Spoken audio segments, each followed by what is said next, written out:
రాష్ట్రానికి మన బిడ్డలకి వెన్నుపోటు పొడుస్తూనే ఉంది. ప్రత్యేక హోదా ఇవ్వలేదు, పోలవరం ప్రాజెక్ట్ ఇవ్వలేదు, రాజధాని ఇవ్వలేదు. మనకి ఏది ఇవ్వకపోయినా ఆఖరికి విశాఖ స్టీలును కూడా వీళ్ళు ప్రైవేటీకరణ చేస్తాము అన్న బెదిరిస్తున్నా కూడా మళ్ళీ అదే బీజేపీ పార్టీకి తొత్తులుగా మారారు. ఒక పక్క చంద్రబాబు గారు, ఇంకో పక్క జగన్మోహన్ రెడ్డి గారు. మరి ఎందుకు ఓట్లు వేయాలి వీళ్ళకు? ప్రజలంతా ఆలోచన చేయాల్సిన అవసరం ఉంది. అమ్మా 10 ఏళ్ళు అయిపోయింది. 10 ఏళ్లలో కనీసం ఒక రాజధాని అయినా కట్టుకోగలిగామా? ఉందా మనకు రాజధాని? ఉందా మనకు రాజధాని? పక్కన హైదరాబాద్ ఉంది, ఇంకొకరికి బెంగళూరు ఉంది, ఇంకొకరికి చెన్నై ఉంది. మనకేముంది? మనకేముంది? చేతిలో చిప్పు ఉంది. మనకేం మిగిల్చారు? మరి ఎందుకు వేయాలన్నా వీళ్ళకు ఓట్లు? చంద్రబాబు గారేమో అమరావతి అన్నారు, సింగపూర్ను చేస్తానన్నారు, 3Dలో సినిమాలు చూపించారు. అమరావతిని కాస్త భ్రమరావతిని చేశారు తప్పితే ఒక్క తట్టడు ఇటుకే పెట్టింది లేదు, కనీసం ఒక్క పర్మనెంట్ బిల్డింగ్ కట్టింది లేదు. మరి జగన్మోహన్ రెడ్డి గారు వచ్చారు, ఈయనకు ఒకటి సరిపోలేదు, 3 రాజధానులు ఇస్తారన్నాడు. అవునా? అవునా? పోనీ 3 ఒకటైనా అయిందా?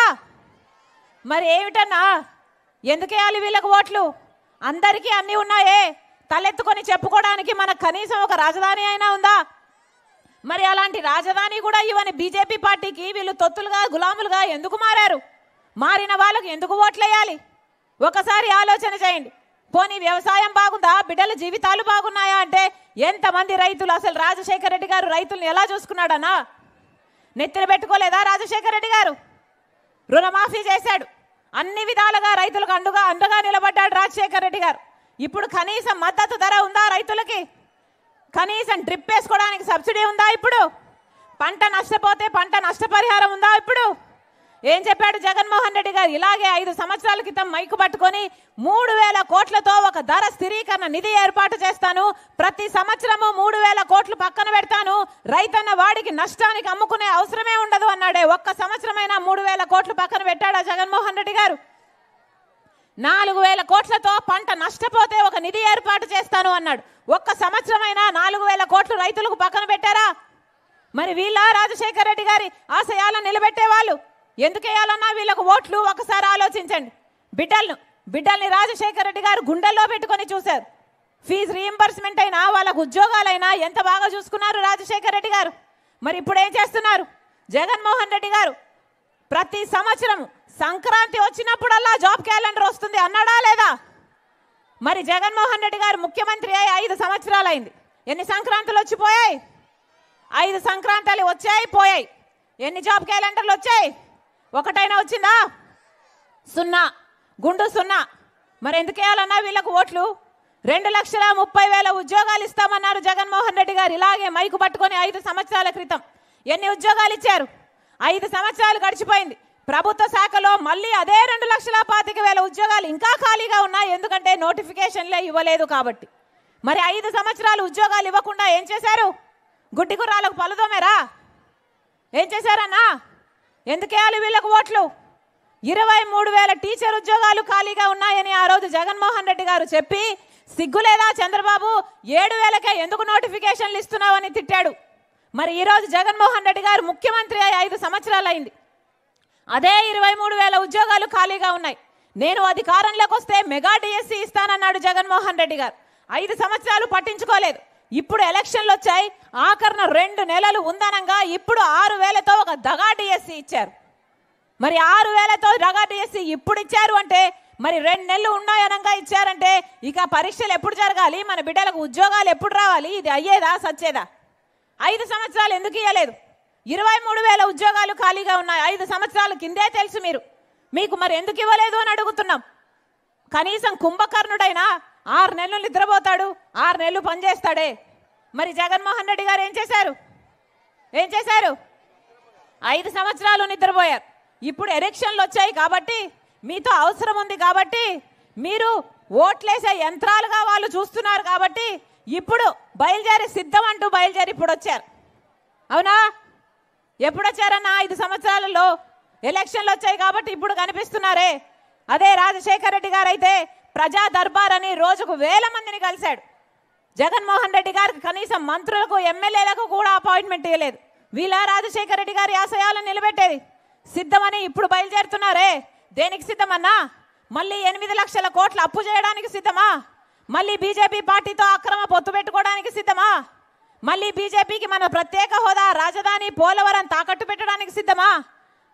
మళ్ళీ పూర్తి మద్యపాన నిషేధం అని చెప్పి మోసం చేయడానికి సిద్ధమా? దేనికి సిద్ధం? అయిందా మద్యపాన నిషేధం? ఏం చెప్పారు? ఇలాగే మైకు పట్టుకొని పూర్తి మద్యపాన నిషేధం చేయకపోతే మళ్ళీ వచ్చి ఓట్లే అడగనన్నాడు కదా జగన్మోహన్ రెడ్డి గారు. అయిందా మద్యపాన నిషేధం? ఈరోజు మద్యపాన నిషేధం కాలేదు కదా, స్వయంగా సర్కారే మద్యం అమ్ముతుంది. ఎక్కడా లేని విధంగా, ఎక్కడా లేని బ్రాండ్లు అమ్ముతుంది. ఏమమ్ముతుంది?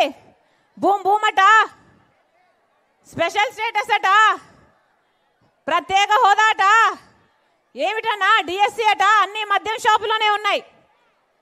ఈ కల్తీ సరుకు, ఈ నాసిరకం మందు తాగి మన రాష్ట్రంలో 25% మంది ఎక్కువ చచ్చిపోతున్నారు.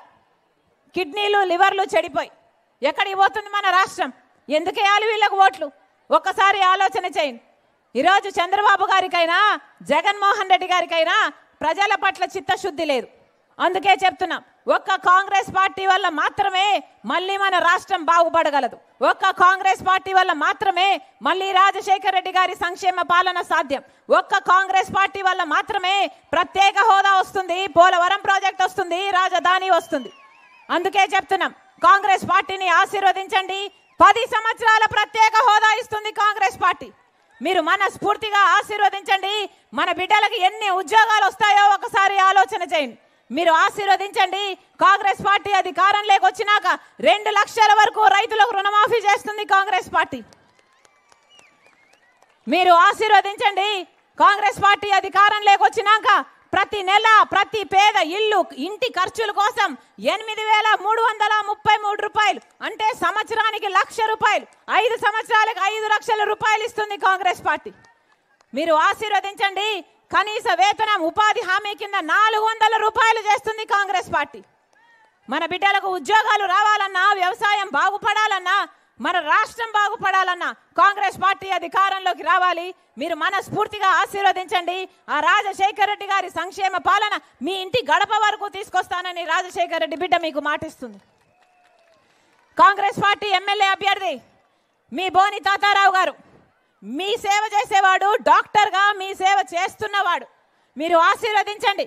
ఒక ట్రామా సెంటర్ ఆయన సొంత డబ్బులతో పెడతానని కూడా మాటిచ్చారు. మీరు ఆశీర్వదించండి, మనస్ఫూర్తిగా దీవించండి. ప్రజల కోసం పనిచేసే వాళ్లకు ఓట్లేయండి, ఎన్నుకోండి, మీకోసం నిలబడతారు. కాంగ్రెస్ పార్టీ హస్తం గుర్తు మీద ఓటేయాలని రాజశేఖర రెడ్డి బిడ్డ ప్రార్థిస్తుంది. అలాగే ఎమ్మెల్యే అభ్యర్థి వేగి వెంకటేష్, ఎంపీ అభ్యర్థి వేగి వెంకటేష్ మీ బిడ్డ అవుతాడు, మీ బలం అవుతాడు, మీ గొంతు అవుతాడు. అవసరమైతే పార్లమెంటులో కూడా మన ప్రత్యేక హోదా గురించి, మన కష్టాల గురించి, మన హక్కుల గురించి మాట్లాడతారు. మనస్ఫూర్తిగా ఆశీర్వదించాలని 2 ఎమ్మెల్యే, ఎంపీ రెండింటి మీద హస్తం గుర్తు మీద ఓటేసి గొప్పగా మెజారిటీతో ఆశీర్వదించాలని రాజశేఖర రెడ్డి బిడ్డ ప్రతి అన్నను, ప్రతి తమ్ముని, ప్రతి అక్కను, ప్రతి చెల్లిని శిరస్సు వంచి చేతులు జోడించి మనస్ఫూర్తిగా ప్రార్థిస్తుంది. జోహార్ వైఎస్ఆర్, జోహార్ వైఎస్ఆర్, జోహార్ వైఎస్ఆర్. హస్తం గుర్తుకే, హస్తం గుర్తుకే, హస్తం గుర్తుకే అన్నా. గుర్తు ముఖ్యం. హస్తం గుర్తన్నా రాజశేఖర రెడ్డి గారి గుర్తు.